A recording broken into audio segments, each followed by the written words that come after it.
नमस्कार, आप देख रहे हैं आवाज इंडिया। एक बार फिर अभिनेता राहुल सोलापुरकर ने अपने बयान के चलते चर्चा में हैं, जहां इस बार उन्होंने डॉक्टर बाबा साहब आम्बेडकर को लेकर टिप्पणी की, जिसके बाद अभिनेता की टिप्पणी पर बवाल मच गया।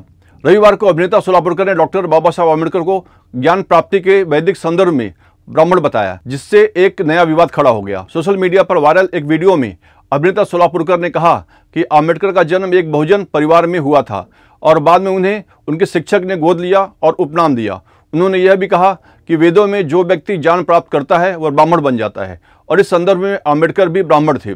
अभिनेता के इस बयान पर सियासत तेज हो गई है और लोग उनका जमकर विरोध करने लगे हैं। बढ़ते विरोध को देखते हुए अभिनेता ने अपने इस बयान को लेकर माफी भी मांग ली है। अपमानजनक बयान पर राष्ट्रवादी कांग्रेस पार्टी शरद पवार गुट ने नाराजगी जताई है। पुलिस प्रवक्ता एडवोकेट अमल मतोले ने सोलापुरकर की तुरंत गिरफ्तारी की मांग की है। उन्होंने स्पष्ट किया कि महाराष्ट्र की अस्मिता का अपमान सहन नहीं किया जाएगा। हे भिकारड्या राहुल सोलापुरकर, तोंड सांभाळून बोल। महाराष्ट्राच्या अस्मितेवर घाव घालण्यात तुझा तापटपणा आता खपून घेतला जाणार नाही। छत्रपती शिवाजी महाराज आणि डॉक्टर बाबासाहेब आंबेडकर यांच्याबद्दल वाईट बोलणे तुझी अवकाश तरी आहे का?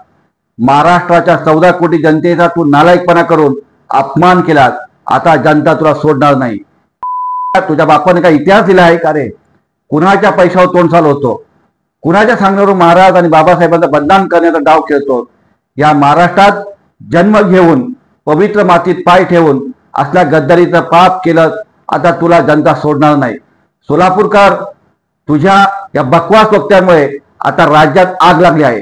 जनता चिडली आहे, रस्त्यावर उतरत आहे आणि सरकार तुला पोलीस संरक्षण देत आहे। काय रे सरकार, आम्ही आता काळी सूत्री बहुले राहिलोत का? जनता आक्रमक झाली तरी संरक्षण मोडून काढेल। लक्षात ठेवा, सत्तेच्या गादीवर बसून तमाशा बघणाऱ्यांनो, जनता मूर्ख नाही। महाराष्ट्र पेटलाय, आगीशी खेळायचं नाही। जर ताबडतोब सोलापूरला अटक केली नाही तर संताप काय होतो हे तुम्हाला अनुभवायला मिळेल।